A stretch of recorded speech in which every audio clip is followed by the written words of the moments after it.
I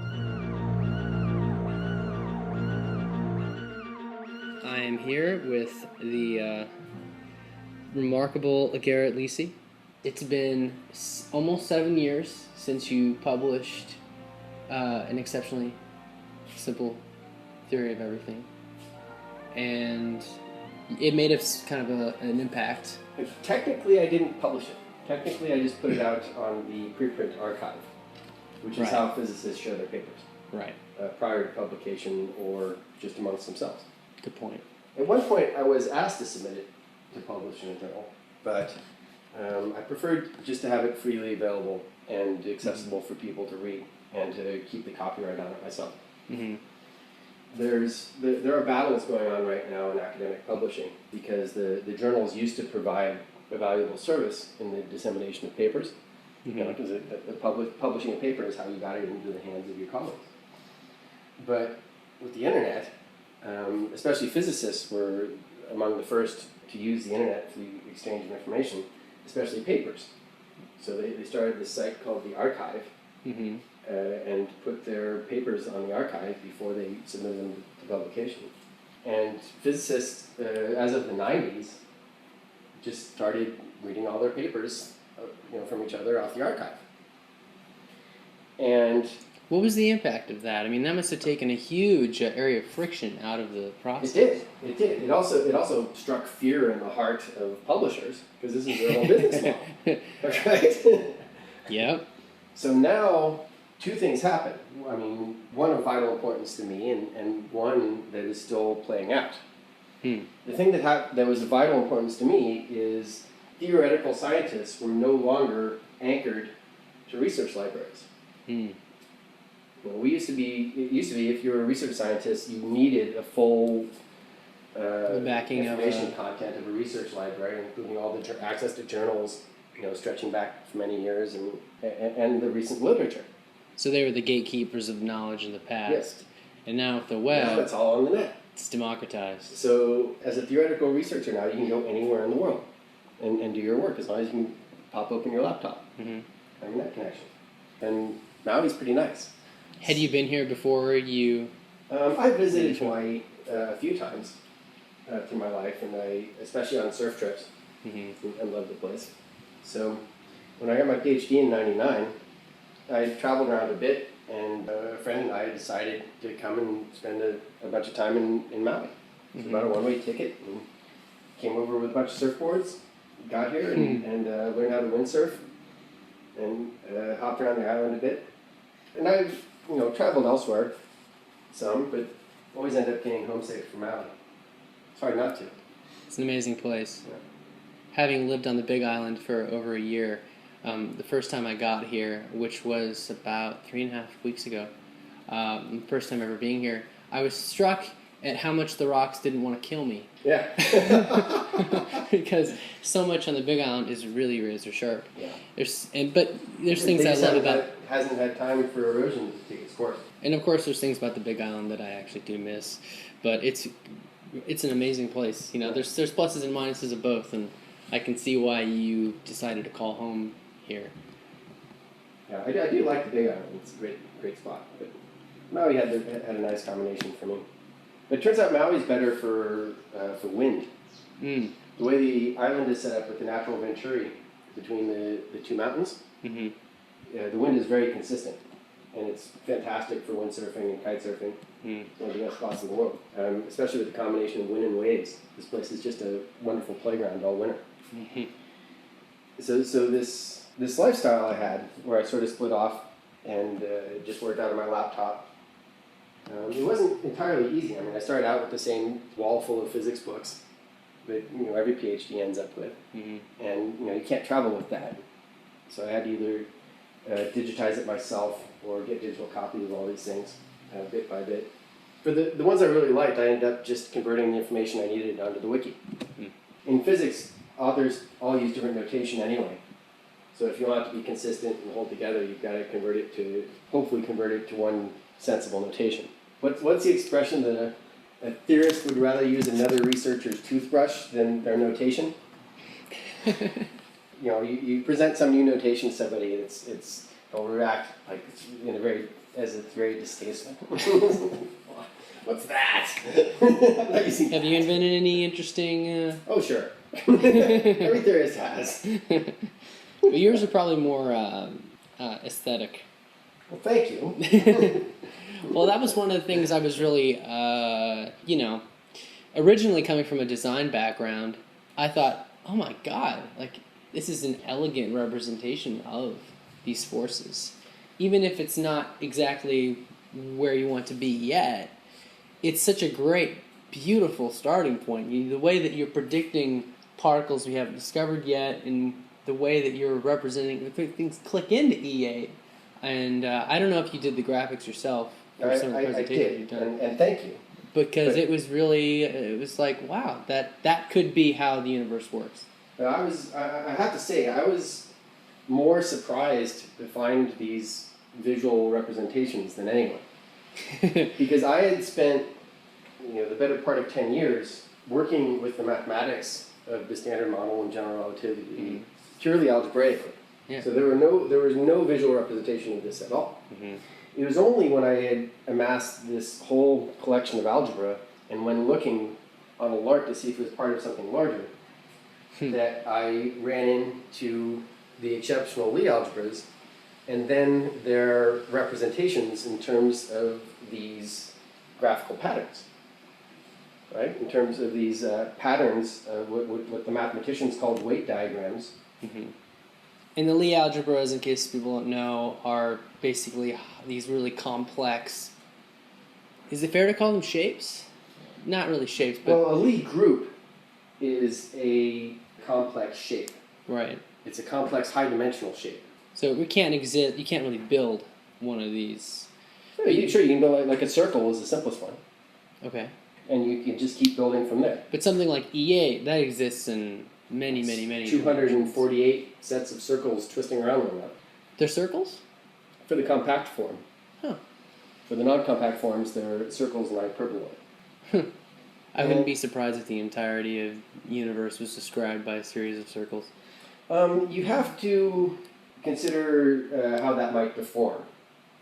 So this universe we see around us is lumpy. Thankfully. I mean, otherwise life probably wouldn't have happened. That's right. If everything was uniform, then... Yes. So we don't live in a mathematically perfect state. Perhaps excitations of one. Mm-hmm. So that would seem to suggest that ellipsoids and non-circulars are required. Yes. Yeah, that makes sense. However, as the universe evolves, eventually stars burn out and congregate into black holes, which evaporate into empty, expanding space, and which gets colder and colder and emptier until it's perfectly flat, approximately completely symmetric. So you're a proponent of the deep freeze theory? Yeah. Which is nice because it means that the universe eventually becomes a perfect hyperboloid, which is a Lie group, which is nice. Call that the heat death of the universe, don't they? Yeah, that's a much more apocalyptic and dramatic term for it. But it's kind of sad in a way. Just think of it as everything smooths out in the end. Yeah. I like that. That's good. That's good.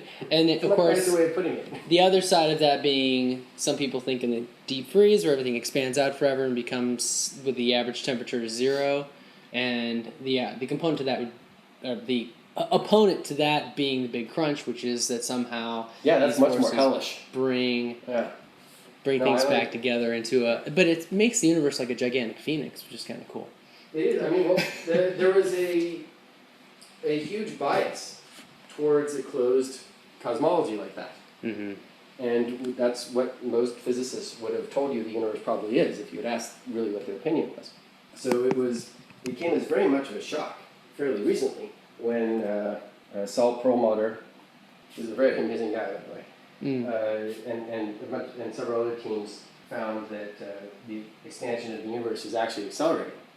Yeah. And it just did not fit with people's biases. Mm-hmm. But data wins. Mm-hmm.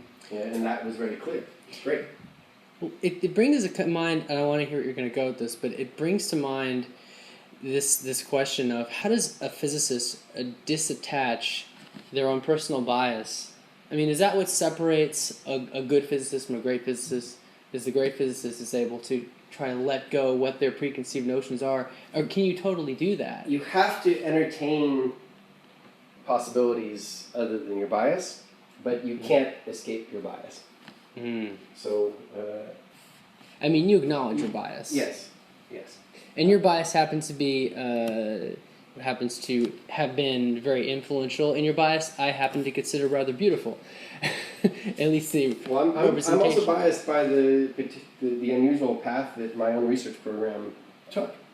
Because, like I said, I mean, I was working purely with equations, right. And then having assembled all this over many years, found this mathematical object that just happened to fit with this, purely mathematical structure I put together, and then it turns out it's pretty. This is actually a very, very beautiful, perhaps the most beautiful mathematical object that's matching what I've been working on. And to find that was just mind-blowing. And then seeing these, I was seeing these weight diagrams that were very pretty, and not thinking they had anything to do with physics until I realized that what these mathematicians are calling weight diagrams, physicists refer to these things as charges. And that what I was actually looking at was the physical charges of elementary particles in many dimensions, plotted in various ways, which is just fantastic. That if you actually look at the physical charges, the electric charge, the strong charge, the weak charge, the gravitational spin of all these elementary particles, and you just plot them out, each along its own axis, and then look at the pattern of charges, you see that it exactly matches the structures of these Lie algebras. Yeah. Portrayed graphically. Clicks into E8 like a glove, but not perfectly. Well, some of the later stuff. There's, at the risk of playing devil's advocate here, there are problems with the fit. So when you do fit the standard model, including all three generations of fermions, into this E8 Lie algebra, it says some very strange things. If you look at the way these three generations should work, what charges they have, they don't all appear to have the same charges simultaneously. But E8 does have this symmetry called triality, which is what I'm currently working on to describe these three generations of fermions in a way that will hopefully match up exactly with reality. Yeah, click it together. Yeah. I remember that term from your paper, and I didn't understand it when I read it, because this isn't precisely my background, but it sounded like it would imply a lot more symmetry. It does. It implies a lot more symmetry. It's also a very, very tight fit with something like, E8 has 248 directions, orthogonal directions in it, each one of which would correspond to an elementary particle state. And out of those, I think all but 18 or so would match up precisely with known standard model particles.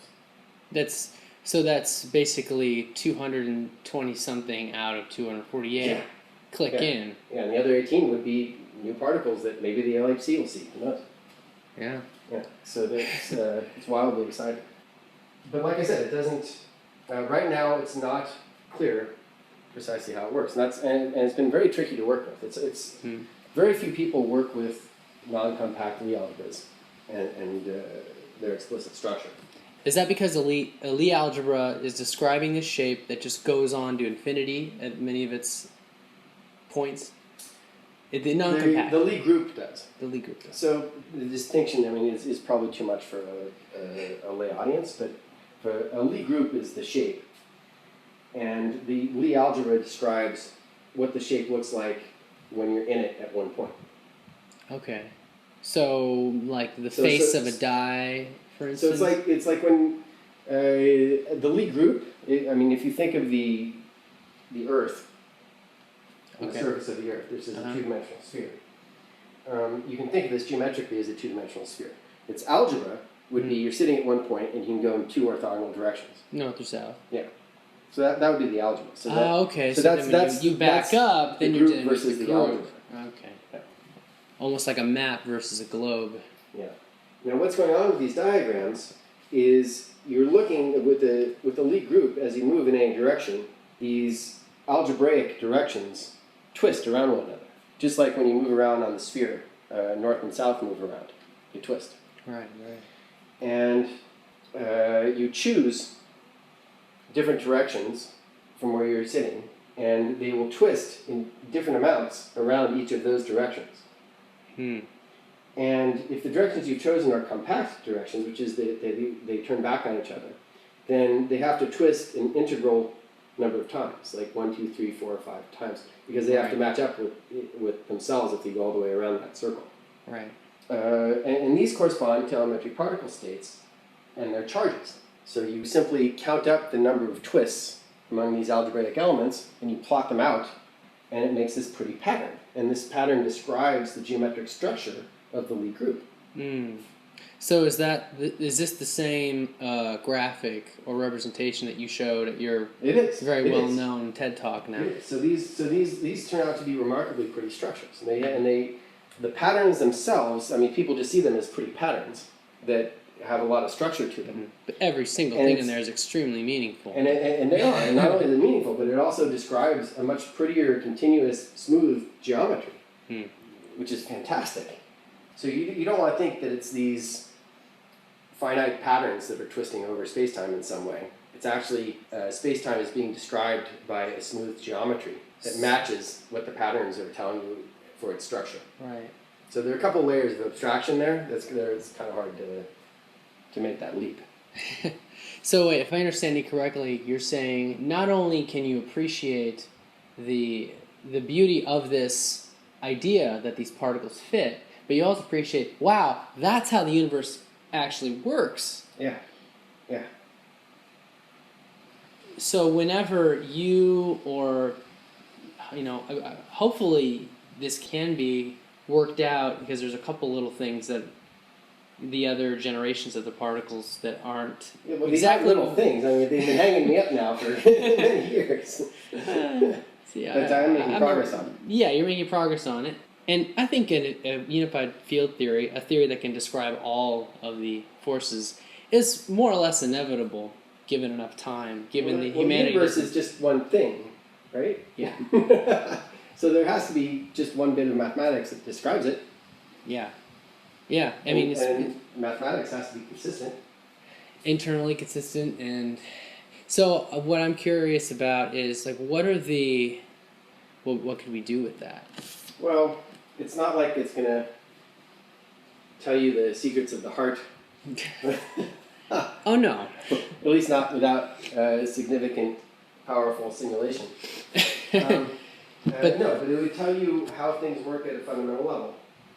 It would tell you fundamentally what this universe is that we're in. It would tell you perhaps that we're in not only that we're in some beautiful geometric object, which we already know, but specifically which one and what it's doing. And then you could even predict, would they be able to predict with almost complete certainty, basically like how dark matter forms and ramifications like that? In principle, yes. But in practice, these computations can be devilishly hard. Like right now, we have we have full confidence in this standard model and even the description of including the description of the strong force, which is how gluons bind quarks together and each other inside atomic nuclei and generate all their properties. But if you actually try to do this, and people do, it's wildly difficult. You start getting into larger numbers of quarks, and things are just far too hard to compute. You mean they try to simulate, or they actually try to build their own atoms? So if you try to do what's called lattice gauge theory, the computations are very, very difficult. For more than a couple particles. So to actually calculate anything is very, very difficult. So even if in principle you have a perfectly adequate theory that is thought to be accurate, all the way down as far as you want to look, to actually do the computation and figure out a prediction from it can be very hard. It can be practically impossible. Even if you have a theory, a fully satisfactory theory of everything, and say, yep, this is how the universe works, you might not be able to do the computations to make the predictions from it. Why? It's just a matter of the practical difficulty.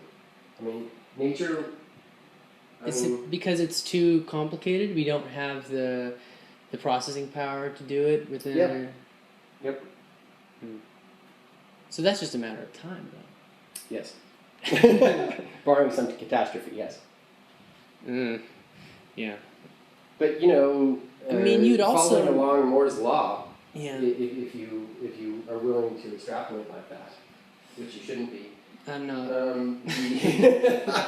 Well, I don't think it's so much faster that eventually these computations do become more viable for larger and larger numbers. Mm-hmm.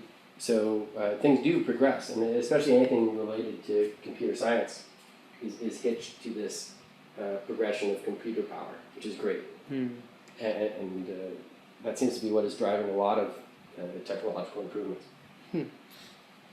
Doesn't that make sense too as well? Because it's my suspicion, maybe diluted or not, that the universe could be some kind of massive simulation too. And that is possible. Yeah, But if it is a simulation, I mean, they picked a hard one to simulate. Because quantum field theory is really hard to simulate. It would have been easier to simulate a classical universe. Yeah. Well, maybe. Or any number of finite automata that are perfectly capable of supporting complex interactions. Depending on your requirements. Right. But you don't need full quantum field theory just to have complex entities interacting with one another. I mean, Conway's game of life will do it, right?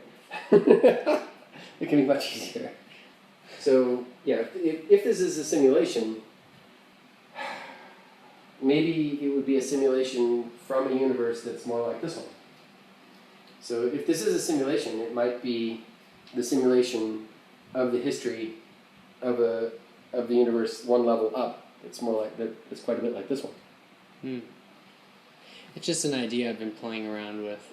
No, it's more than you're playing with the simulation hypothesis. It's a hard one to counter because if there's so many billions of stars in our galaxy and billions of galaxies in the observable universe that it's almost a certainty that there are many universes being simulated that would be indistinguishable from natural universes to their inhabitants.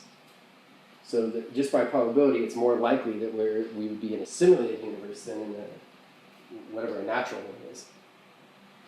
So what is the number of galaxies have to do with the probability of if the whole universe is simulated or not? Because you need a highly technologically advanced civilizations to be have developed the computational power to simulate a universe. So by having billions of you're saying stars. It's more likely. So you're almost taking it back a step. So that if our universe could be a simulation based on another one, then that real universe would most likely have all these galaxies as well, which should increase the probability that one of them would have figured out how to do it in the first place? Yes. Okay. I had to take that forward and then take it back and then turn it around. Yes. So you have to make all sorts of typicality assumptions in this argument. But typicality is usually reasonable. Yeah. But in some ways it's not, because, especially from a very personal perspective, each of us looking out is the most atypical creature in our entire universe. From a subjective standpoint? Yes. Sure. You, standing here, right here in this moment of time, in this body, you are the most atypical creature, and this is the most atypical moment in existence. Are you saying that just because I happen to be the only one who knows my thoughts? And not only that, but your seat of perception is right here at this moment. Yeah.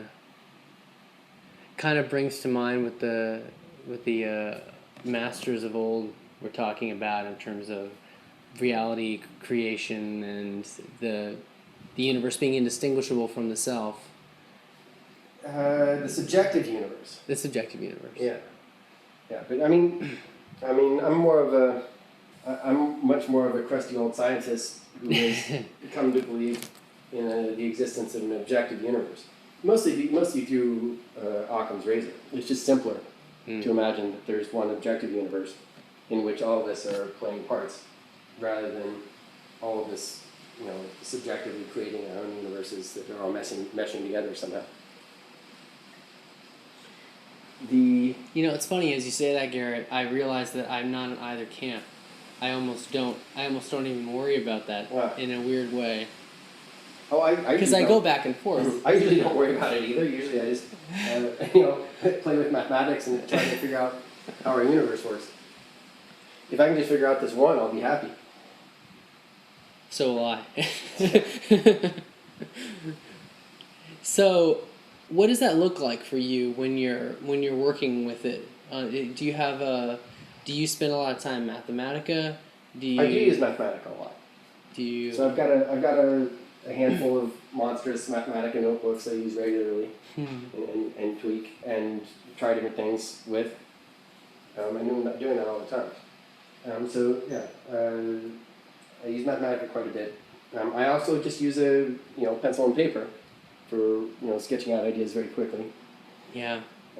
I feel like it's going to be a long time before we have something that's as immediate as pencil. Maybe not a long time, probably 7 years. But that's forever. In today's crazy freewheeling internet land, that's a long time.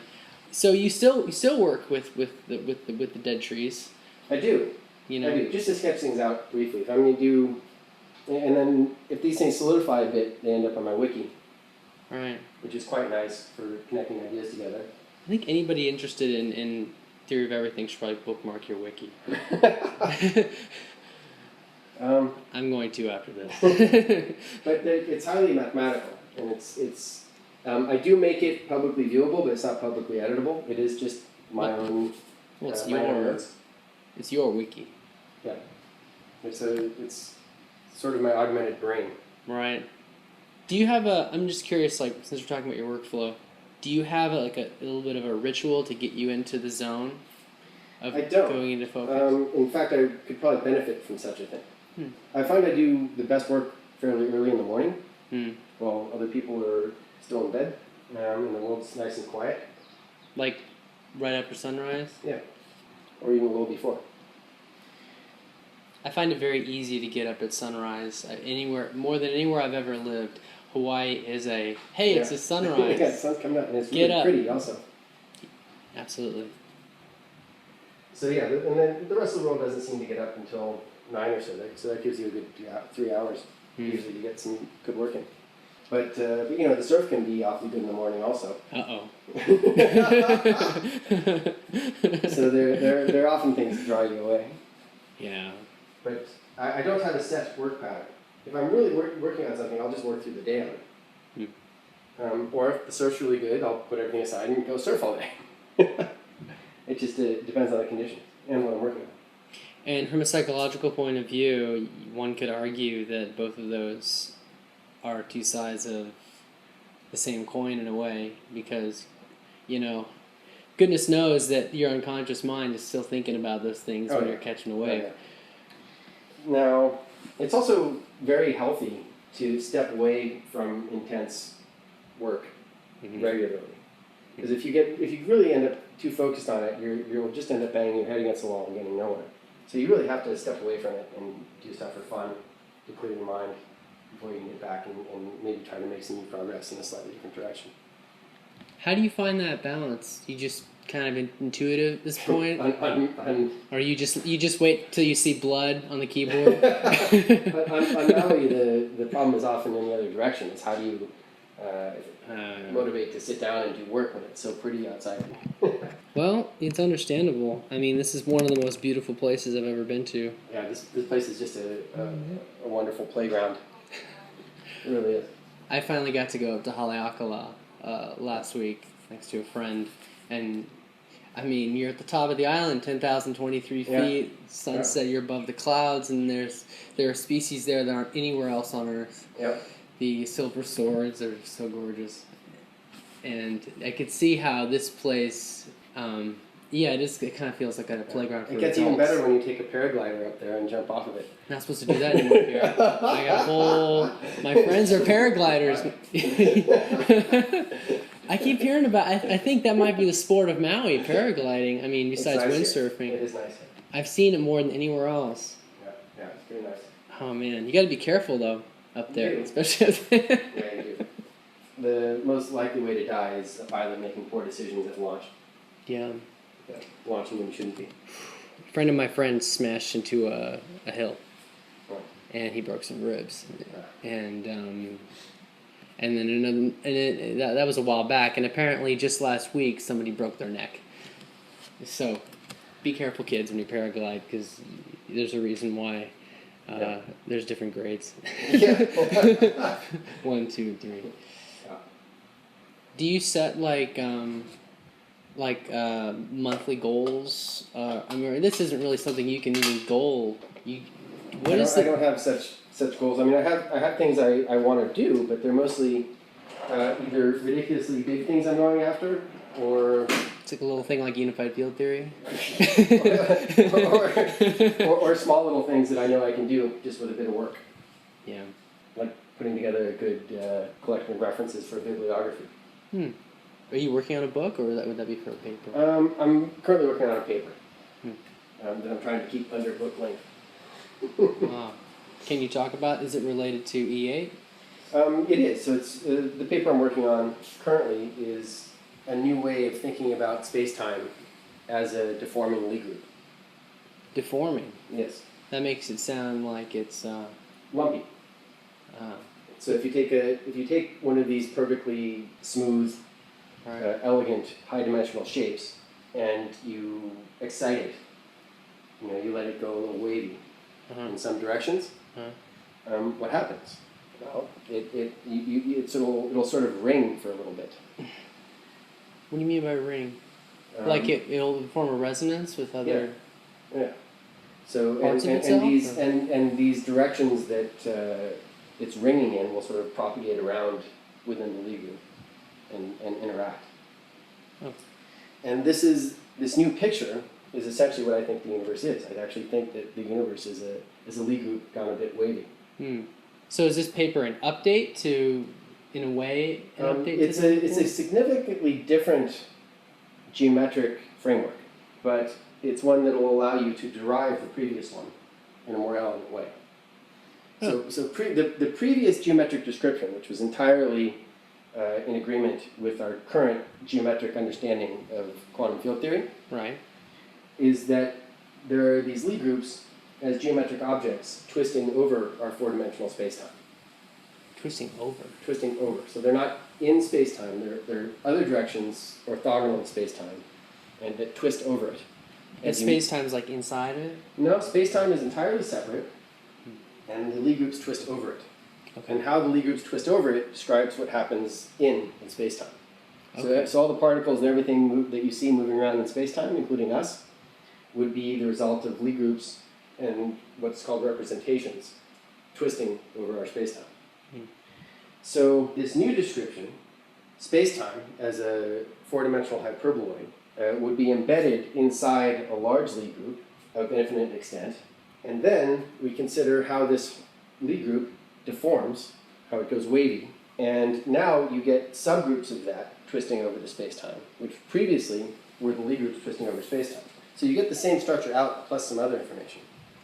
And it turns out to be a much more elegant description of what, how all this stuff comes to be. Starting from a more... Because you can just start from a single Lie group, period. What were you starting from before? Before, you had to start with a four-dimensional base spacetime and a Lie group over it. Oh. So it's even more Occam's razor. Yeah. It would just be our universe is a Lie group that's become excited. And is ringing down from that excitation until it will eventually be smooth again. Which would be the heat death we talked about earlier. So that ringing describes the lumps. Were they the nodes and the troughs and the crests of those waves of rings? Or am I making a strange... Yeah, you wouldn't need to describe it that way. You just describe it as interacting, and these interacting waves are all the matter and forces we see. It's definitely elegant. Yeah, you can't get more elegant than starting with the most beautiful mathematical geometric object and but you're kicking it a bit. Hey, but wait a minute though. If that turns out to be the case, like if the math predicts the particles in which the way that they really are, and that's the case, then that would tell us something new about the origin of the universe too, wouldn't it? Right. So if you look at this, if you describe our four-dimensional universe as the Lie group, it would actually imply that our universe is infinitely old. So that's unusual. So it would say that our universe has been expanding exponentially forever. But don't we have observational evidence to show that that isn't true? Well, we can only see back to what's called the surface of last scattering. Which is that cosmic background radiation from the Big Bang, when matter right? froze out. So 14 billion years ago, give or take, the Big Bang, everything was much closer together and hotter. And it was so hot and so close together that you couldn't see through it. Right. But now, since things have expanded, everything's cooled, and we now see that background when we look out as the 4-degree Kelvin cosmic microwave background. Well, there's vacuum now, vacuum in air quotes. Yes. Yeah. But you're saying that there's a time before that background. Right. radiation. So it was just hotter. So you can go back. So if this is correct, this would say that you could go back forever, and the universe was hotter and hotter the further back you went. All the way back as far as you want to go, forever. Hotter and hotter. Right. So it meant that the universe has been exponentially expanding forever. Wow. So that means that it didn't really have a conventional beginning if Right. it goes infinitely into the past. Right. But there was a point at which you can't see back further. So this would mean that the bang, as we conventionally think about it, didn't really happen. Right. It's more of a big whoosh. Yeah. But it was expanding. Yes, exponentially. But there's got to be a limit to that. I mean, there's got to be a limit to temperature, to doesn't there? No. There's no, fifth law of thermodynamics that says you can't get things infinitely hot. Guess not. That's a strange one. So that means that the universe isn't really so much a wave as it is. It's almost like you spun a top, but you never started spinning it. But it's been slowing down the whole time. I'm not sure what the best way to think about it is. I try to stay away from analogies like that. Yeah, the top's not a good analogy. Cut that out. I try to stick to our actual mathematical, geometrical understanding of what's going on as best I can, because that seems to be what works the best. I mean, I'd rather spend my time trying to actually describe that mathematics and geometry rather than try to reach for analogies. I don't blame you.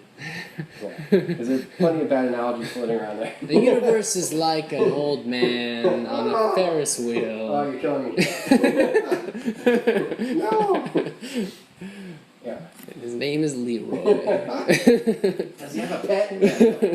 And the pet is the moon. No beginning, essentially.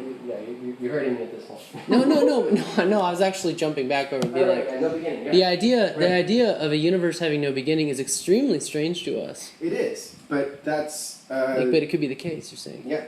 But what does that say about the multiverse, if there is other universes? I prefer not to think about, or I prefer not to talk about the multiverse in this universe. You're welcome to talk about them in the others.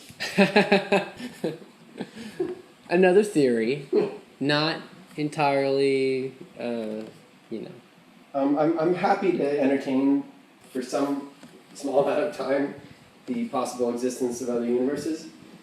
And it's fun to consider. But you have to stick to the principles of science, which is you want what you're doing to be testable in principle. And hopefully replicatable. Yes. Yeah. So if your work on multiverses can make some testable prediction about this one, then great. It's still science. If it can't, it's not. Yeah, true. Such as the quantum slit experiment, which I'm curious about. Would your work help explain light as a wave versus a particle? Oh, so you're talking about a fundamental description of quantum mechanics. Well, isn't that where the the different universes really came into play when they did that quantum slit experiment? There are several different multiverses. There's the fact simply that our universe appears to be infinite in spatial extent. So just by virtue of being infinite in spatial extent, it's almost a certainty that there are many other copies of you. That's terrible. In other parts of this spatial universe, which appears to be infinite in spatial extent. Because if it's infinite, that means that there are another Earth out there. Yep, but that's not the one people usually mean. There's also the quantum mechanical multiverse, which is there appear to be different branches of quantum reality all interfering with one another to produce what we see as the effects of quantum mechanics. Right. And that is the most straightforward interpretation of what the mathematics of quantum mechanics describes. So you're saying multi-universe is only one way to interpret that math? It is. So there are other interpretations of quantum mechanics in which there's only one objective universe. I personally like the quantum multiverse idea. There's yet another multiverse, which is the different universes with different physical laws. Right? So maybe there's another universe in which the proton has a slightly different mass. Or the electron is lower mass, or... Yeah. Who knows? Whatever you want to imagine. So there are many levels of these things. You can keep going. So these days, when people talk about multiverse theories, they're talking about that one, the one where there are different universes with different physical laws. And maybe maybe some of those universes are described by string theory, but I don't think this one is. Yeah. But I want to know what this universe is, and I think we have plenty to go on. Me too. I think there's some good minds looking at it. Definitely. Wow. I want to... Is there anything else you wanted to say along those lines? I also want to touch on what you're doing here. Well, I've been thinking of all this stuff. I've been, hopping around from friend's house to friend's house, basically. I mean, when I got my PhD in '99, a lot of my friends went off and worked on this strange new internet stuff, and ended up becoming quite wealthy. So they all a lot of them, bought houses and raised families and sold companies and this would have been the .com bubble. There were quite a few of them that did quite well. And, so I was cruising around with my laptop and my surfboard and saying, hey, can I crash at your house? You're not using it. Where's my manage? Is that how, in the New Yorker article was written about you, it said you were house sitting in your, near Tahoe? In Tahoe, that's right. That's exactly right. So this is a very good friend of mine named Rich Drews, who kindly loaned me the use of his house in Tahoe for 2 years. That's a long house sit. I've house sit before, but never that long.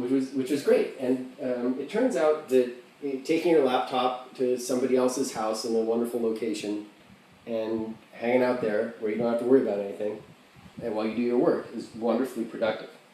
You don't have to think about. You typically don't have to worry that much about repairing stuff, or paying a mortgage, or all this overhead. Right. You're just hanging out, working on your own thing. Maybe getting together to cook meals with others. Yeah. And it's just a very simple but productive environment.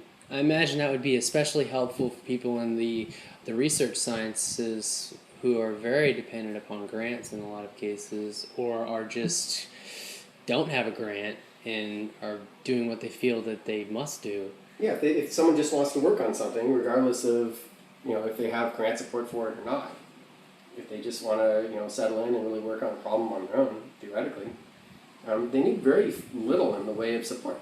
Basically, you need a place to live, stuff to eat, good. Yeah. An internet connection. Yeah, that's the thing that's changed Yeah. And so it's so theorists are very low overhead. It's true. If they really want to work on something, they will. So when I got all this attention for the theory going so well, and then you were invited to speak at TED. Yeah, so I was wondering what to do with all this attention, and it occurred to me that I could try to take the lifestyle I'd had for years, which is hopping around from beautiful house to beautiful house and working on stuff, and make this a thing, call it a science hostel, and basically encourage people who have vacation houses to run them as small scientific institutes. So if you have a vacation house in a beautiful place and you're not really using it, you could have a bunch of theorists hang out and work there and live there. And if you want to hang out with them, you have wildly entertaining dinner conversations, that's great. And I'm sure there'd be no lack of that. Yeah. Some of these theorists can be very amusing company. I know. Scientists, usually they're not usually laser focused. We try to keep track of what's going on in science more broadly around us, and so it's good to have friends who are scientists. Turns out. Some of the people closest to me actually are scientific. And keep your eyes on the ones that don't seem to be getting older. Longevity research. We talked about that earlier. What are you doing? It's always noni. They're always talking about noni. I think there is something to the noni. You ever bite into a raw noni? There's nothing to the noni other than it tastes terrible. It tastes terrible. Oh, it has antioxidants. I think there might be something to the noni. There's at least as much to the noni as there is to blueberries. Yeah, man, I like blueberries and they taste much better. Which I like a lot more. Yeah. So, but that's such a great idea. It almost seems like an idea. You seem to be really good at coming up with ideas that seem obvious in retrospect. That's me, master of the obvious. No, but listen to what I said though. That's a big compliment because in retrospect, at the time you're like, I don't know. But when you say science hostel, having people come in who are doing good work, low maintenance, trustworthy people that I wouldn't. I mean, if I had a vacation home, I would definitely do that. Yeah, and the idea is not only are these people vetted, they've got if you have a PhD and you're. It doesn't ensure you're not a slob. No. That's for sure. He's pretty messy, isn't he? No, he's super clean. Where was I going? So the I have a couple practical questions about that, but I'll let you finish your. Well, what I was going to say is that if a very talented and intelligent person is taking the time in their lives to really dedicate themselves to solving some basic scientific problem, they're really dedicating the most valuable thing in the universe towards the betterment of mankind. So it seems great if we can help such people by giving them a place to work. The most valuable thing being their time and attention? Yes. So you sort of, select for ones who also make good company. They're housebroken.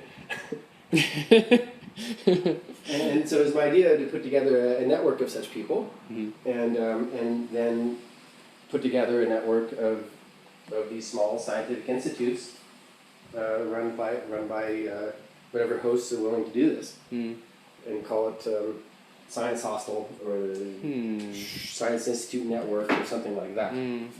Some other friends. I might be able to help you with the name. I'm pretty good at names. It's much more fun to call it just a small science institute. But that confuses people too. It's a little bit like the Singularity Institute. It's not an institute. It's not. Not about the singularity. Yeah. There's no singularity, no institute. You're saying it's an anachronism, basically. I wonder if you could do a play on the word. I mean, we're spitballing now, but I wonder if you could do a play on the word think tank, like hostile tank or something. But think tanks are directed. It's true.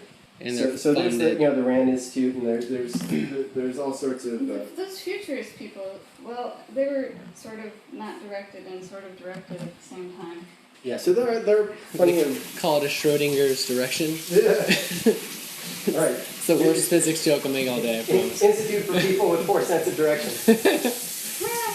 So anyway, so That's why I bought this house here.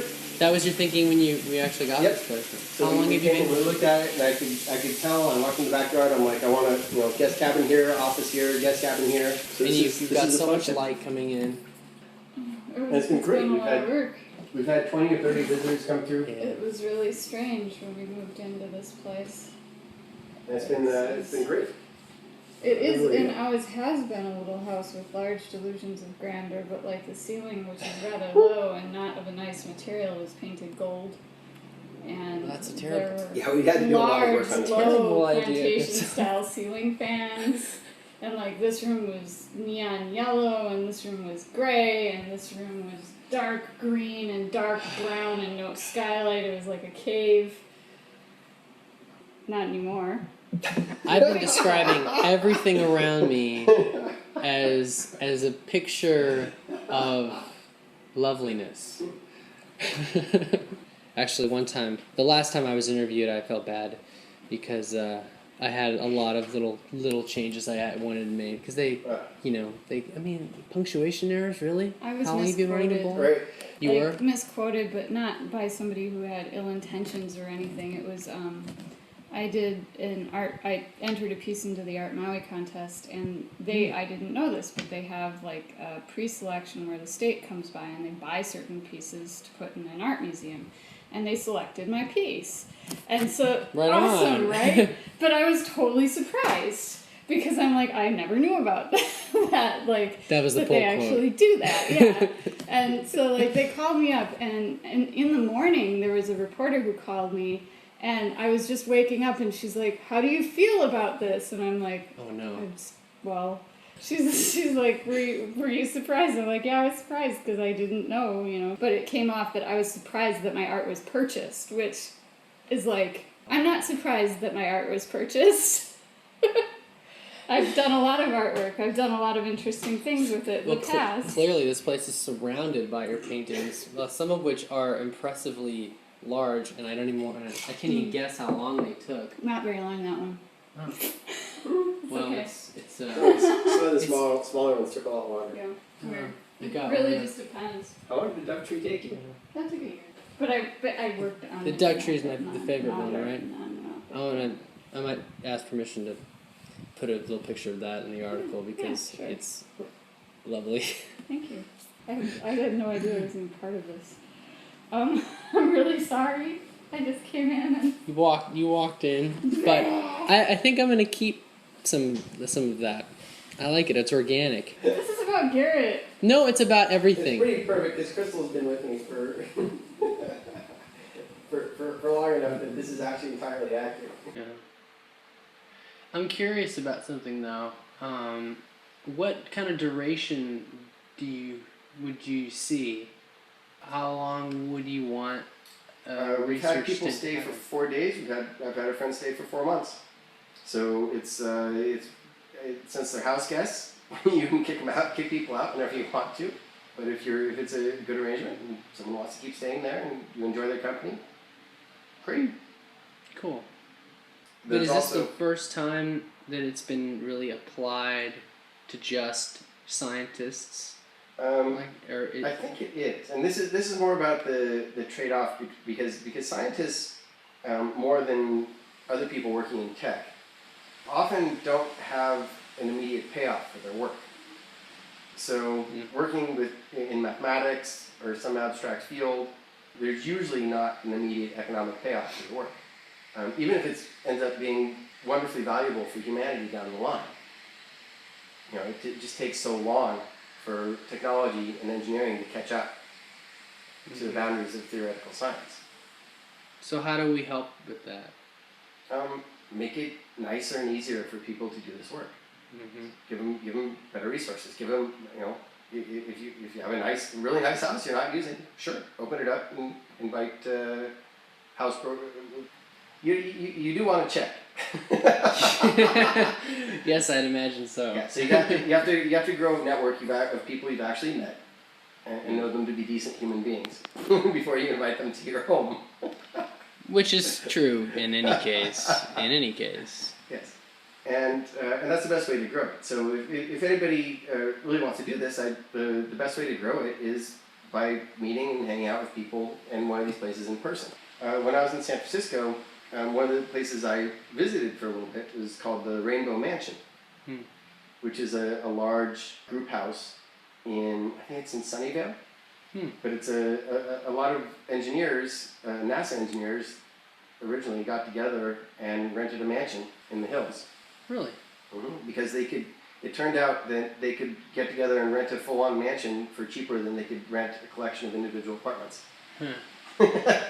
Makes sense. So Things scale well. They lived in this, and it's still going on. So there's this very large, impressive mansion in the hills being lived in that's operated as a group house with a bunch of geeks. Are there still any NASA people there? Or is it sort of I think gone so. through I'm each not sure. We have to generation? check. They still have a website up and still host events. They're still going. Huh. But yeah, so I would encourage people to visit one of these places or to contact me and come visit this one. I'll definitely make it easy for them to find you through this interview and linking and all that. But for this place, your goal, you have 3 cabins, working on finishing 3 cabins in this lovely backyard where you're growing all kinds of stuff. A kind of a scary broccoli plant. It's more of a broccoli tree at this point. It's a broccoli homunculus and avos and Kristen's talking chickens. Oh no! don't permit roosters though. No, not the roosters, just the chickens. Fortunately, our roosters are pretty far away. They don't wake us up. You're lucky. Hard to get away from them. And you're hoping to get more people, kind of starting next year? I'm having no problems getting enough people to come out and visit. Filling the cabins has not been a problem. So you've kind of already started this. Yep. So I didn't even have to. I have not publicized it, but I announced it to my friends networks and people who've been coming out to visit. Haven't needed to publicize it. Then don't. Oh wait, this is an interview. It just goes from word of mouth. Do you find that has an impact on your own work? I mean, it has the potential to sort of possibly distract you from your own depth of focus. It is distracting, but it's a great way to. But it could also make friendships and have social interactions. I mean, I really love coming in here and cooking dinner and sitting down and sharing dinner with a bunch of people and talking about what's going on in science and the world in general. And it's just been great. I guess to start to wrap up, I'm curious what it was like for you being able to do this full time. I'm curious what that journey was like for you to be able to do what you love. I mean, it's kind of a theme that comes up a lot when I do interviews. Is how are you able to do what you? It's funny, so having come up with this this new idea in physics that turned out to be pretty spectacular. Especially after struggling with this stuff for so long. I mean, on the one hand, it was, there are some rough patches where I didn't know where my funding was going to come from. I didn't know, if I was going to be able to keep going with this research at a couple stages. But at the most part, I've always had enough money to eat. I've never had to worry about where the next meal was coming from. When I've had to, I've done consulting projects here and there. Physics consulting?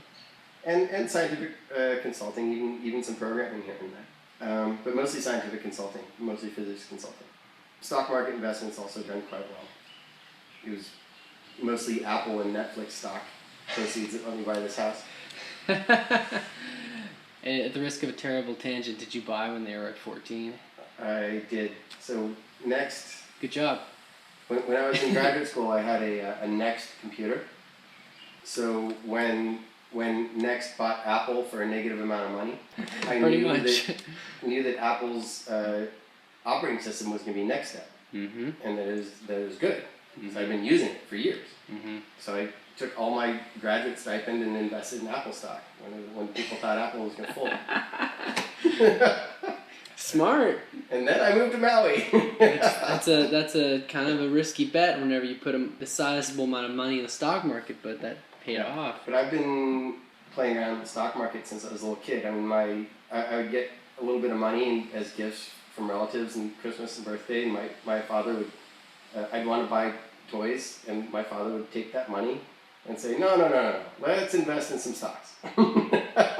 So, it didn't seem like he was the coolest dad when this started. Right. But when I bought my first car, he was a much cooler dad, because that car came from money we had invested in tofu, which was a frozen yogurt. Stock did very well. I bought a car. Was he connected to that industry, or did he just knew how to do it independently? He just did... Because now they're an independent company, make it a little bit easier. Yeah. People like E-Trade, which we used to trade. I forgot what company we used to trade, but I used to just look in the newspaper. So when I forgot my first job, I remember just working my butt off all day. I made something like $28, and I'd come home and I'd open the newspaper, and it's like, we calculated it out. It's like, my stocks are up $600 today, or my stocks are down $300 today, and it was just so just a whole separate reality from the ridiculous amount I'd had to work at minimum wage to make $28. Right. So just by making the right calls in the stock market, by putting some thought into it, and balancing the risks, doing a little bit of research, you could just do much better for much less work. Yeah. So I pretty much swore never to have a real job again, and haven't. Wow. So you've kind of self-taught primarily on how to, Yeah. with your dad as well. Yeah. Yep. Do you have any advice for beginning investors? Like if I wanted to, I don't own any stock at the current moment. I've been thinking about it. Yeah, take on as much risk as you can handle. So if you're going to play, you have to kind of consider it as gambling. But once you do that, you can. What is a gamble in my mind? Well, you should take a chunk of it that you can't afford to lose and bet that conservatively. Mm-hmm. But if you have a chunk that you are willing to gamble, then you should make stronger bets with it based on what you think is going to do well that you don't think everybody else knows is going to do well. So the only way to make money really is with insider information. But that insider, you don't have to be inside to have that insider information. You can have it through thinking the situation out, through thinking which companies are going to do the best in the marketplace over time as it evolves. And I've had some luck with that. I've had some things that were terrible. But if one stock doubles and another stock drops 50%, you've still made a lot of money. Yeah. How much research do you go? I mean, you try to pull up everything you can. Do you read dozens of articles about a company before no, you do it's not even usually that deep. It's usually more of thinking through what a company's place is in the marketplace and among its competitors. And I try to pick companies that I'm pretty sure will come out on top and aren't already hugely overvalued. So that's why I pick things like Netflix and ARM, who are the dominant or are becoming dominant players that weren't at the time hugely overvalued. Now I'm not so sure. Yeah, you can name a few companies that are probably overvalued now. Yeah. No, the stock market's gotten pretty elevated. What about other types of investments? Would you recommend? Once you get a sizable nest egg, you can start. The more money you have, the easier it is to leverage it to make more. Mm-hmm. So big players actually just change markets. You can do outrageous plays, but once you've got a few $100,000 to play with, you can start playing with land. Right. And a great way to make money, if you really want to make money, the best way I know to make money is to buy fixer properties for very little money, fix them up, renovate the houses either yourself and some partners or with work crews. Get a house looking good, and then put it back on the market and sell it for a lot more money than you paid for it. That's the best way, but it's hard work. Yeah. You have to be good at in making the right decisions. You don't want to get stuck with something with terrible damage and pay a premium for it. You have to build up the skill for it. Have you done that? I haven't. I've had friends and relatives do it to great success. It is a lot of work, but that's absolutely the easiest way to make money. And then once you have millions of dollars, or you and some partners have millions of dollars, then you can work on developing land. So then you look at, is there a place where housing is in demand and land is still cheap for some reason? Is it possible to buy some bunch of land and that's a large chunk of land and subdivide it into smaller pieces and build on it and sell it? That's another way to get multiple times your investment back. But all these things take work. So these aren't things I would encourage young scientists to do. Sure, play around in the stock market, great, but that takes that can be done with very little time. Doing larger deals starts taking more time. Mm-hmm. Yeah, it's an interesting question. We only have so much time in our lives, and what do we want to spend it focusing on? It's an interesting balancing act. Yep. And I want to spend fairly little of it worrying about how to make money. Mm-hmm. I like spending my time thinking about physics, hanging out and talking with friends, and surfing. The less someone needs to have money as a focus in their life, the happier they tend to be. The less energy they have to put about even dealing with it at all, because it shouldn't be a barrier. It should be. Well, a lot of people make it their goal. Yeah. Like the goal to have much money or make much money. It seems very strange. I mean, I've always felt like I had enough money. And if I was able to have a little more, great. I can use it or I can save it, or invest it for later. And that's always what I've done. This house was a bit of an extravagance, but I really wanted to build this up as the flagship science hostel. So I put a bunch of my resources here. But and it has taken a lot of my time. Mm-hmm. But I don't regret it. I think we've built a good thing here. Yeah. Me too. Well, thank you so much for the interview, and I hope you don't get too many people contacting you now. I have a huge moat. 2,000-mile moat. It's true. For more, visit myth.li. That's myth.li.